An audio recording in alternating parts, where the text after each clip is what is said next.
Assalamualaikum warahmatullahi wabarakatuh. Oke guys, kembali lagi di channel Simple BJ. Oke, kali ini kita mencoba mengonten membaca buku. Nah itu guys ya, itu terak ini pembuatan masjid guys ya. Ini sudah proses pemerataan tanah. Oke, sekarang kita ambil dulu buku.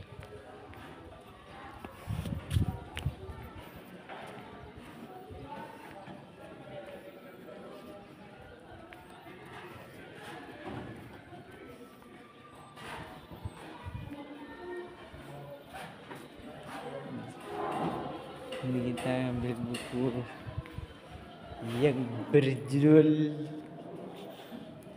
menjadi ini, belum selesai guys karena tebel.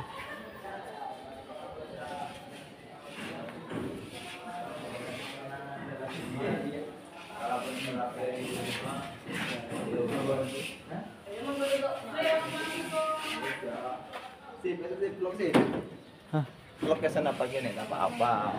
Oke. Mau kemana Mas? Biasa aja cewek bos. Juga boleh. Ada, boleh.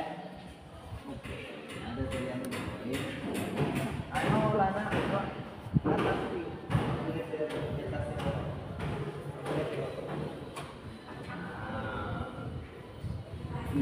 Ujung-ujung aja lah bos, sebelah luar. Cabai tengah lapangan. Nyentuh nolak kelihatan deh ya. Nanti kalau ngapa tuh.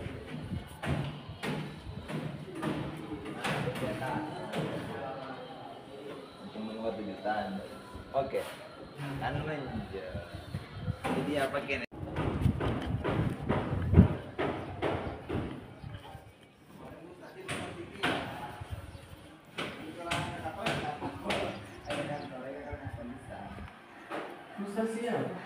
Mula lagi urus seorang dulu. Siapa yang frustasi? Siapa yang frustasi? Nanti itu. Oke. Semua kamu akan berkati dulu. Di bulan membayangkan, bulan membayangkan di bulan berkati dulu.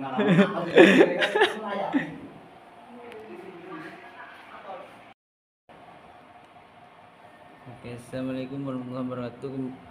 Lanjut, mana kita ini proses ini mau baca buku guys ya.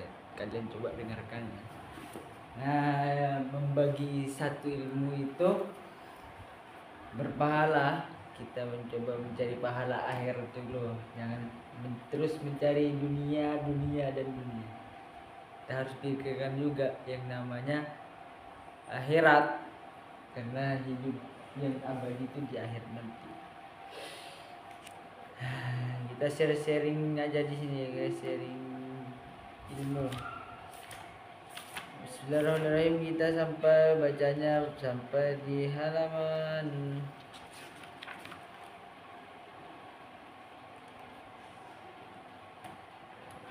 sebelumnya. Dua faktor bersama kecuali yang kedua, semua faktor persahabatan itu bisa menjadi perantara dunia. Ini contoh judulnya itu norma persahabatan dan sofistik, mengalir jernih tanpa atribut dan beban. Al-arwahu junudun mujannadatun fama ta'arafa minha i'talafa wa ma tanakara minha talafa.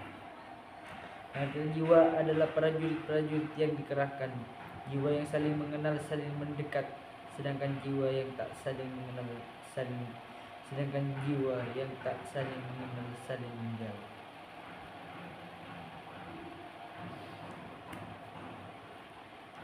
Kecuali kedua faktor persahabatan bisa menjadi perantara al-hub fillah, persahabatan yang didasari keikhlasan terhadap Allah Subhanahu wa taala. Di sini titik inti persahabatan sofistik, persahabatan yang tidak didorong oleh faktor dan kepentingan apapun. melainkan karena Allah, dan dalam urusan Allah kecantikan seseorang kepada Allah secara otomatis membuatnya mencintai hal-hal yang terkait dengan ridho Allah. Contohnya kecintaan seorang mukmin terhadap para sahabat dan orang-orang soleh di masa lampau, semata-mata karena Allah, bukan karena ingin mendapatkan suatu keuntungan dan kepentingan apapun dari mereka. Persahabatan yang didorong oleh merasa semacam inilah yang disebut persahabatan sejati dalam kamus sufi. Persahabatan pada tingkat ini tidak dibuat ribet oleh atribut ikat dan beban moral yang lumrah terjadi dalam hubungan seorang dan orang lain. Hubungan mengalir secara alami dan apa adanya, karena yang menjadi pedoman satu-satunya adalah Allah.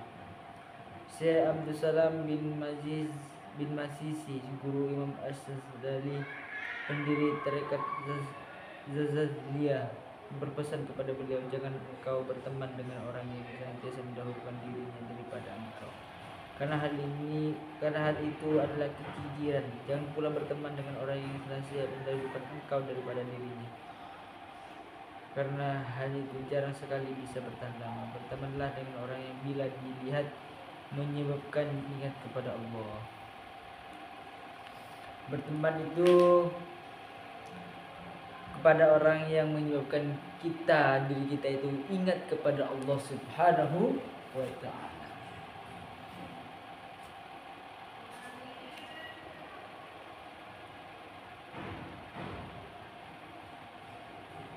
Pesan utama dari alegori ini adalah persahabatan yang membawa kedekatan dengan Allah, dan salah satu perakatnya adalah hubungan persahabatan yang jujur, tidak dikerukakan oleh upaya-upaya penyusuan serta tidak ada beban dan keterpaksaan selama proses persahabatan itu berlangsung. Dengan demikian maka persahabatan itu berjanji murni, tidak dibangun dengan riak, berarti hati dan sikap tidak jujur karena untuk menyusahkan diri dan selera atau status tinggi.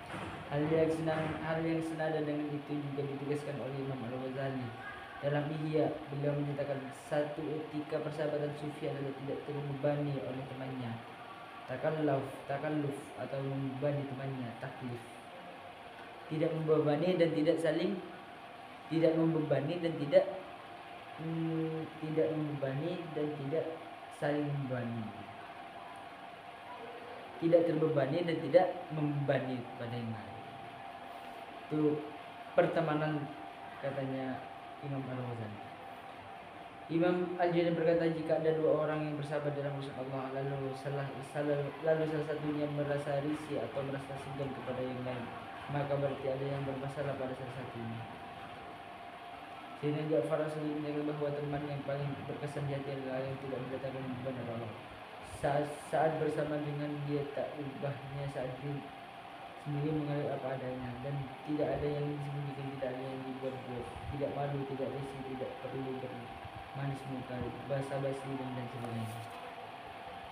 Oleh karena itu ada tokoh sufi yang berteman dengan seorang jika memiliki kesamaan dalam 4 prinsip.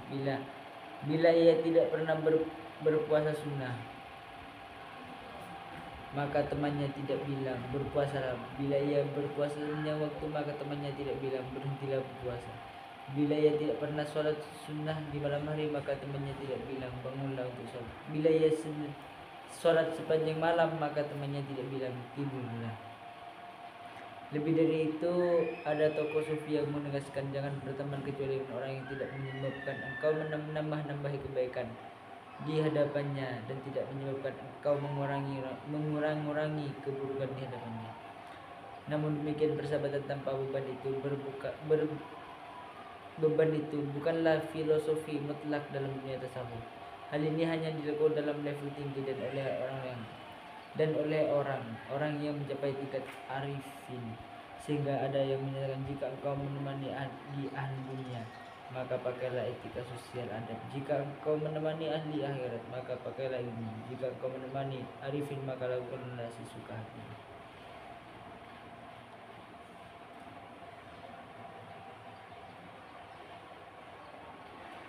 Jadi kondisi dan tingkat spiritual seseorang sangat berpengaruh dalam menentukan filosofi persahabatan apa yang mesti diambil.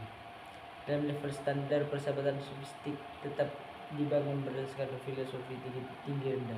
Imam Al-Qusairi dalam Ar-Risalah Al-Qusairiyah menyatakan prinsip yang dipegang pada saat menemani orang yang lebih tinggi adalah hikmah melayani. Yang dipegang pada saat menemani orang yang lebih tinggi adalah hikmah. Prinsip yang ketika menemani orang yang lebih rendah adalah belas kasih dan memberikan bimbingan. Bila engkau ditemani oleh orang yang masih di bawah, maka merupakan sebuah pengkhianatan terhadap persahabatan. Bila kau tidak mengingatkan akan kekurangan orang itu, tegas Imam Al-Ghazali.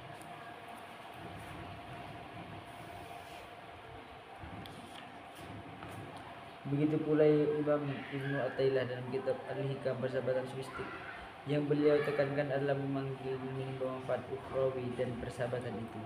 Janganlah engkau berteman dengan orang yang hal ilwahnya tidak membuat ingat kepada Allah dan ucapan tidak menunjukkan engkau kepada Allah. Demikian perasaan Ibnu Athaillah.